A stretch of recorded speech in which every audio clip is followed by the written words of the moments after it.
Começou segunda-feira, é um dia que eu vou começar a dieta, né? Deixa eu ver aqui. Café. Beleza, preciso tomar meu café. Seguindo a dieta aqui, né? Então, vamos lá. Então, não sei se eu uso adoçante ou açúcar. Eu acho que é melhor eu utilizar o adoçante, né? Porque açúcar vai me engordar. Vou botar algumas gotinhas de adoçante. Quantas gotas? Não tem gota. Então tá bom. Pronto.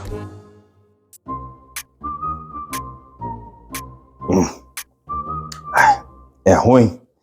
Bom, para emagrecer vale a pena. Bom, acho que eu vou começar a dieta hoje, segunda-feira, e aí depois a gente consegue melhorar. Mas vamos fazer o quê? Nada melhor que um bom café, né? Olá, povo nutrido, aqui quem fala é o Nutri Heitor Gomes. Sejam bem-vindos a mais um bate-papo com o Nutri em casa.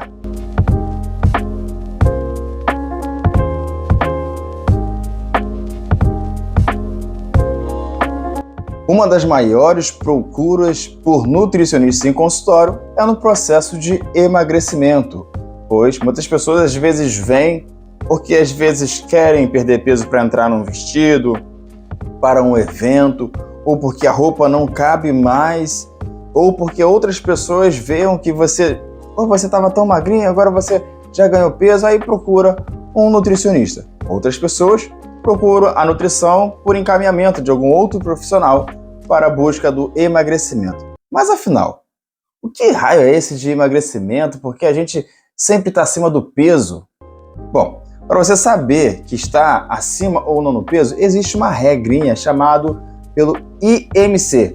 Essa sigla significa Índice de Massa Corpórea ou Índice de Massa Corporal. Isso significa que seu peso está acima pela sua idade. E a gente consegue ver mais ou menos se você está no sobrepeso, ou seja, um pouquinho acima do peso, ou obesidade. Mas esse peso, ele só é calculado para quem está com tecido gorduroso acima do esperado.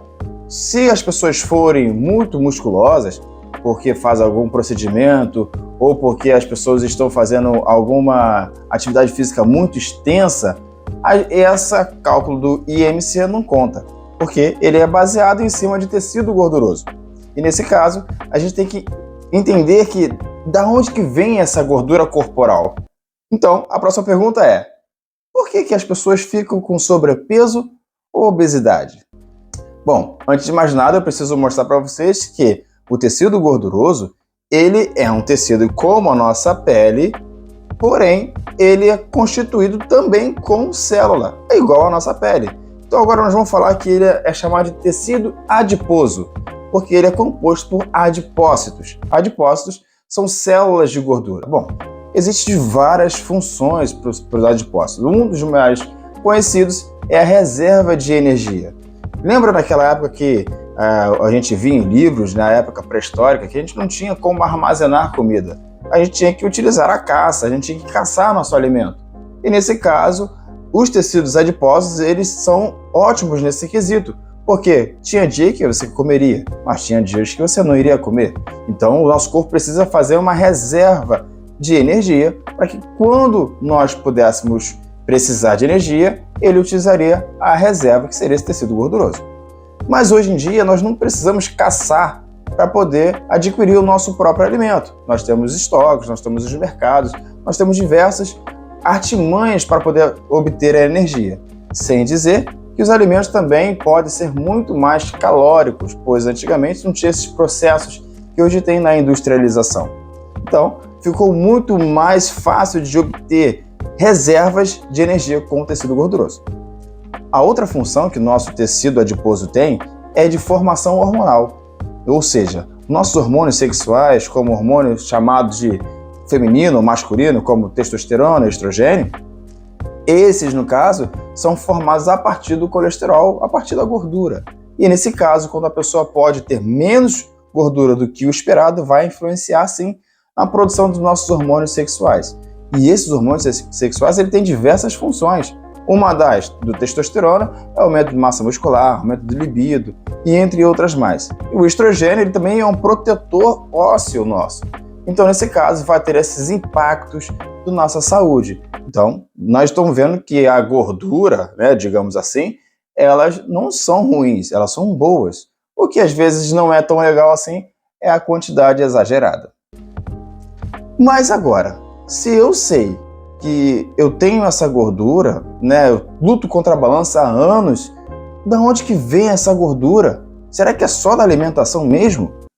Bom, para isso a gente precisa entender alguns outros fatores que independem de alimentação para te predispor a um aumento do peso, ou seja, um sobrepeso ou obesidade. Primeiro fator, a gente vai contar com a genética.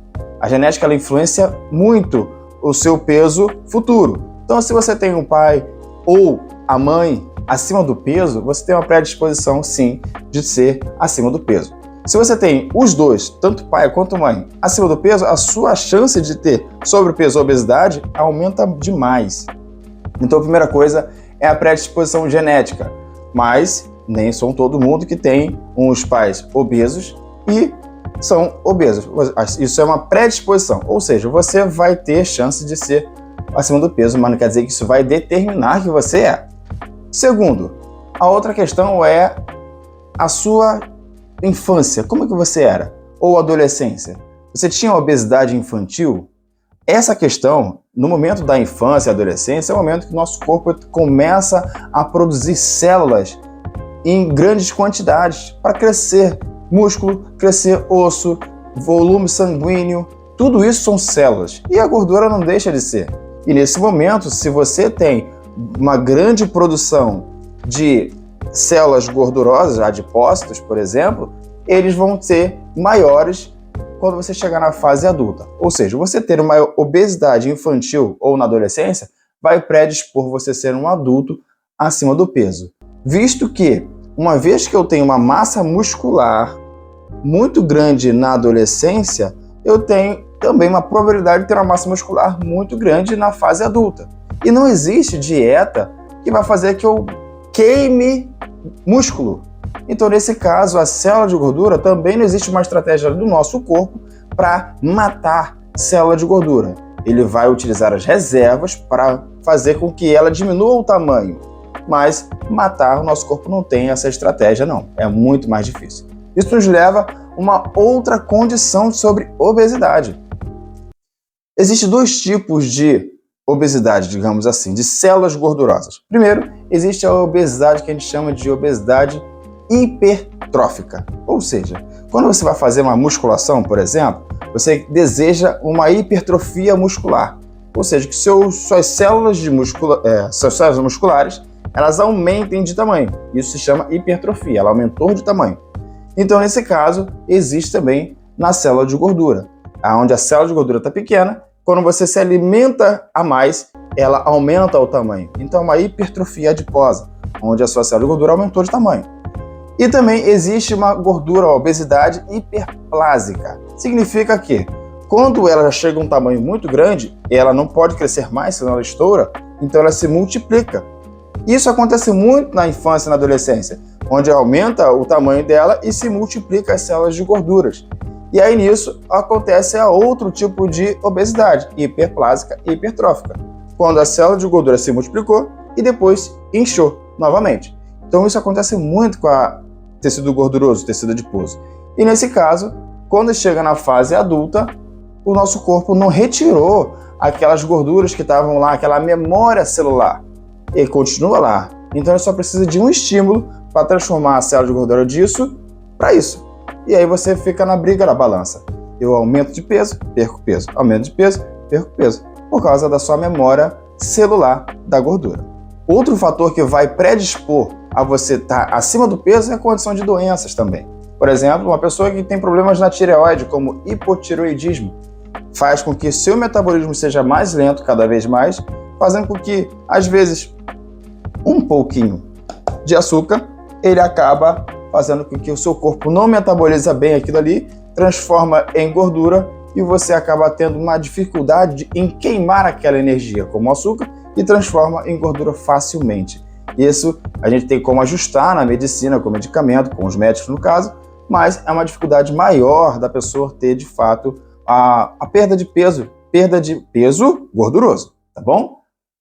Outro quesito também que acontece, que a pessoa tem uma dificuldade em perder peso, é a idade. Bom, conforme nós vamos avançando a idade, isso pode sim dificultar a perda de peso, porque o nosso metabolismo ele começa a desacelerar.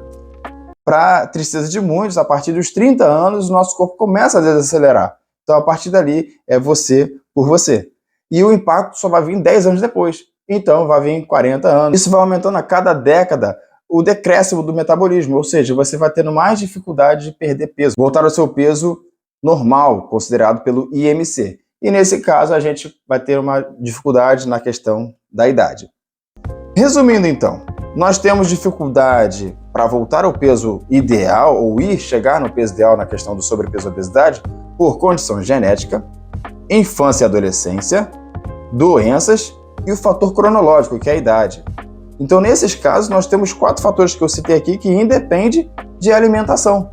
E aí, nesse caso, as pessoas não podem julgar outras por ser acima do peso sem saber, de fato, o que pode ter predisposto aquilo ali. Então, não é a alimentação que vai determinar que você está acima ou não do peso. Existem diversos fatores. Inclusive, eu gostaria de falar uma coisa que acontece muito no ramo da nutrição, justamente pelas pessoas não terem esse conhecimento sobre a obesidade. A obesidade ela é uma condição multifatorial. O que significa que tem vários fatores, inclusive que eu não falei ainda, que pode sim, de fato, impactar no sobrepeso ou obesidade daquele ser. E aí, às vezes, a pessoa gosta desse ramo, da saúde, da alimentação natural, e entra para o mundo da nutrição. Só que ela já está acima do peso. E já começa o preconceito, a pressão social, já desde então, na graduação. Não porque as outras pessoas ali da graduação estão falando, mas sim pelos que estão em torno, independentemente do curso ou não. E aí a pessoa que se forma nesse grau de sobrepeso ou obesidade sofre a pressão social. Aquelas pessoas que falam assim: ah, você não consegue fazer uma dieta para você emagrecer e você vai fazer para mim emagrecer? Então existe esse preconceito, não só na área da nutrição, mas eu estou falando porque quando se fala em obesidade, existe esse mito, porque na verdade isso não é uma coisa que só vai depender da alimentação. Voltando ao nosso tema, e aí nesse caso, sim, existe a parcela da alimentação, mas antes ainda tem outro fator, como a inatividade física. Nós estamos cada vez fazendo menos atividade física e ficando mais sedentários, porque a vida nos proporcionou isso em questão mesmo de estilo de vida. Por exemplo, antigamente para trabalhar eu tinha que ir a outro lugar para fazer palestra, o que eu estou falando aqui para vocês. Hoje eu estou aqui em casa, no sofá da minha casa, fazendo esta gravação para vocês. Tem muitas pessoas que saíram do ramo presencial e foram para o home office. E nesse caso, só o trajeto da pessoa ir de casa, pegar o ônibus, chegar até o trabalho, agora não existe mais nem essa pequena queima calórica. Então as pessoas estão ficando cada vez mais sedentárias. Não porque elas são sedentárias por opção própria, às vezes porque o trabalho te proporciona isso. Visto que os trabalhos de home office, ele às vezes não vai ficar naquele horário certo. As pessoas às vezes extrapolam esse horário. E nesse caso, muitas vezes a pessoa passa do horário de trabalho e fica mais tempo sedentário por causa do trabalho, e quando vai fazer alguma atividade física, ela já está cansada. Então, agora sim, nós estamos falando que existem diversos fatores que vão levar ao aumento do peso gorduroso e existe a ingesta de alimentos. As pessoas hoje em dia, ela não come saudável, não é porque muitas das vezes a pessoa não quer, é porque tem muitas tarefas. Hoje você não pode ser uma pessoa com uma tarefa só, você tem que ser uma pessoa para vários tipos de tarefas. Então, no caso de uma mulher, ela tem que ser dona de casa, ela tem que ser esposa, ela tem que ser mãe, ela tem que ser trabalhadora, ela tem que ser faxineira, ela tem que ser tudo. E aí, quando sobra um tempo, ela faz a alimentação dela. Será que ela vai ter realmente disposição para fazer a própria alimentação? Será que ela vai ter dinheiro para ficar pagando alguém para fazer aquela alimentação? Então, ela vai começar a pensar em algo mais prático. É o que é nos ofertados hoje em dia. Alimentação rápida. E as alimentações rápidas são cada vez mais calóricas. Então você às vezes pensa assim: poxa, eu vou comer um pacotinho de biscoito à base de maisena, por exemplo, ele equivale muitas das vezes 2 cafés da manhã bem elaborados, 2 vezes mais do que 2 cafés da manhã elaborados. Então percebe que é muita caloria em uma pequena porção de produto alimentar. Então às vezes as pessoas estão acima do peso não é porque elas querem. Quem vai imaginar que muitas das vezes 4 bolachas, 4 biscoitinhos de água e sal, que não é água e sal, equivale a 2 fatias de pão integral, por exemplo? Quem vai imaginar que meio pacote de biscoito de água e sal, digamos assim, equivale a um prato de refeição, um arroz, feijão, salada, frango, a proteína que seja? Quem vai imaginar isso? Então as pessoas às vezes entram na classificação de sobrepeso e obesidade sem a consciência, sem a própria intenção.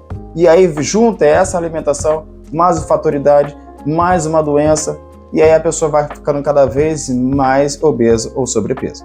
E nesse caso, a mulher tem outro fator, que existe uma multiplicação celular no meio da vida dela, que é a questão de gestação. É uma outra condição que independe de alimentos, porque a célula gordurosa vai se multiplicar, porque vai valer para outras funções, como proteção, armazenamento de energia, formação hormonal, reserva de energia ou segunda opção de energia. Então vai ter outras funções. E nesse caso das doenças, para quem tem diabetes, que toma a insulina é um hormônio anabólico. E nesse caso, as pessoas que utilizam medicamentos como insulina, por exemplo, vai ter maiores dificuldades de perda de peso, porque a insulina é um hormônio que engorda. Então, quanto mais insulina aquele paciente tomar, maior é a dificuldade de perda de peso.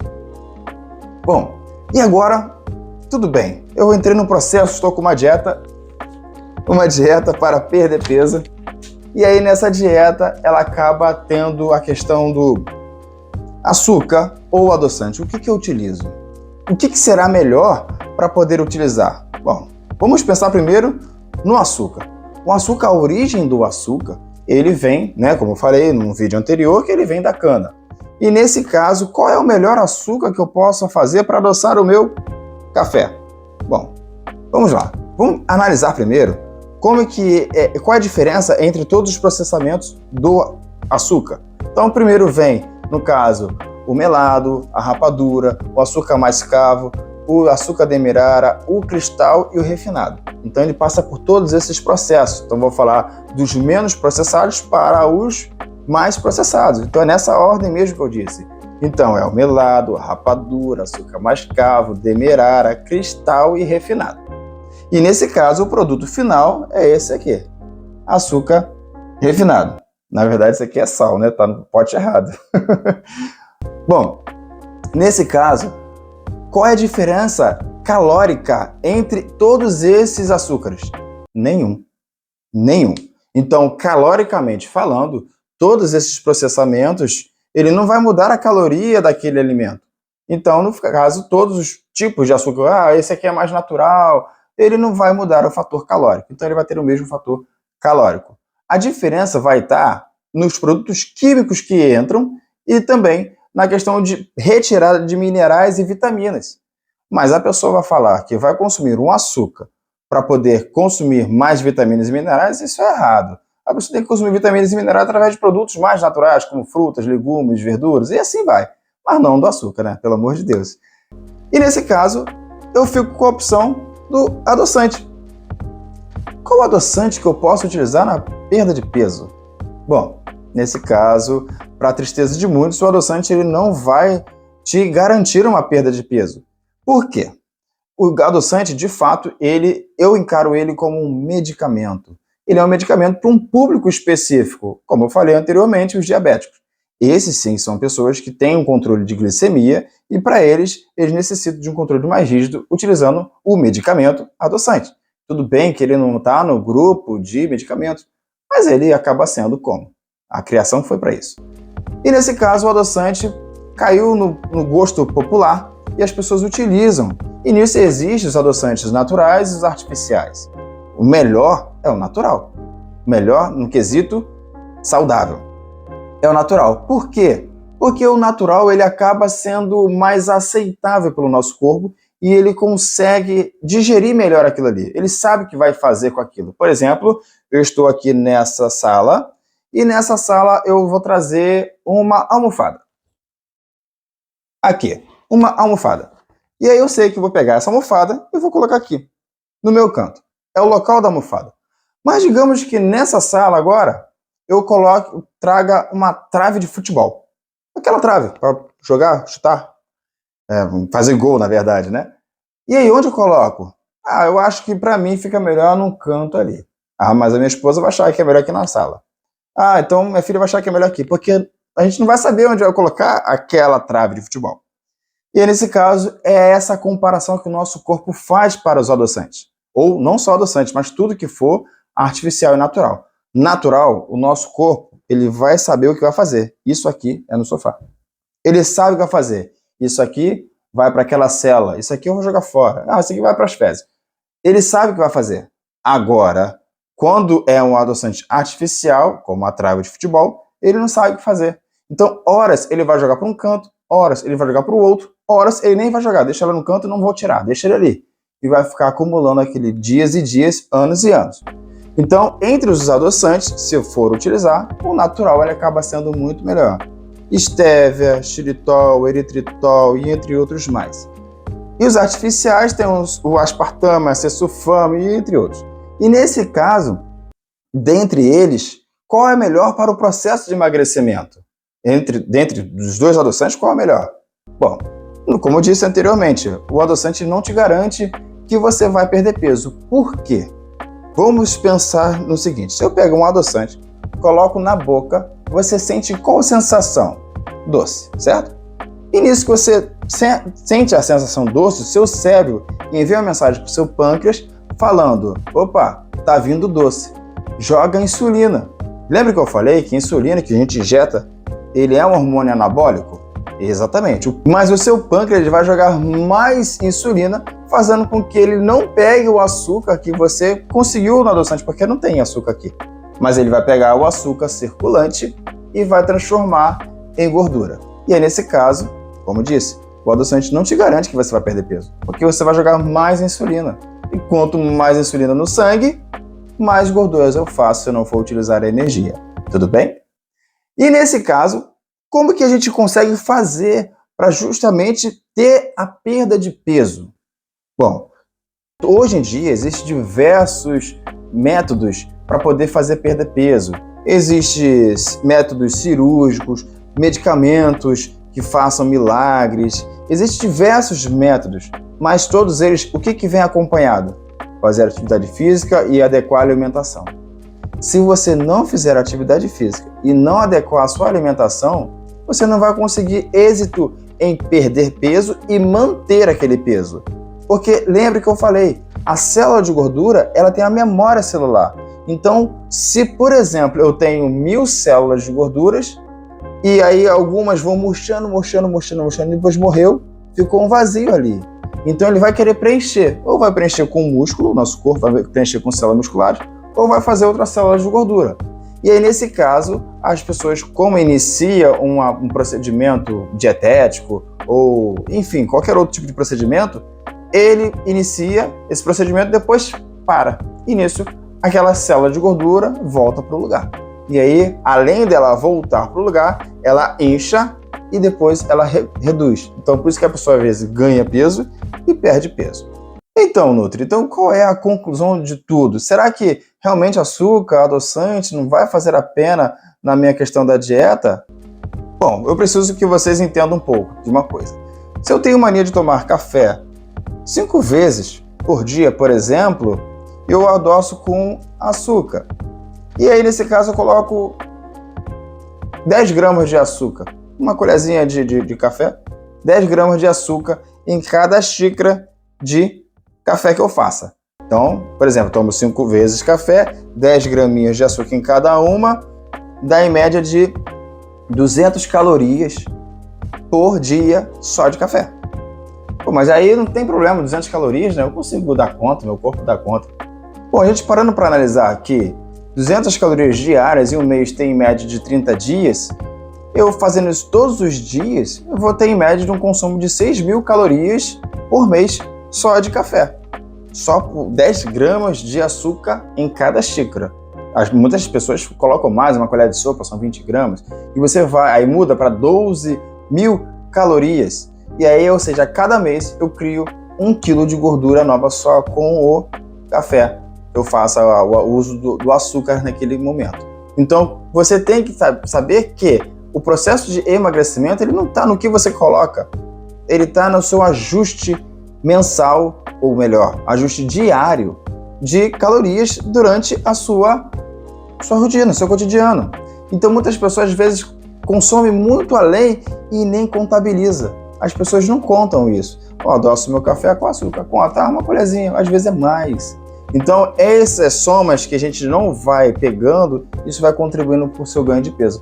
E quando a gente fala contribuindo com o seu ganho de peso, não é só no café. Às vezes é uma bala, às vezes é uma paçoca, é um docinho, é um chiclete com açúcar. Então, um ketchup, uma mostarda, uma maionese, tudo isso a gente não contabiliza aquilo ali.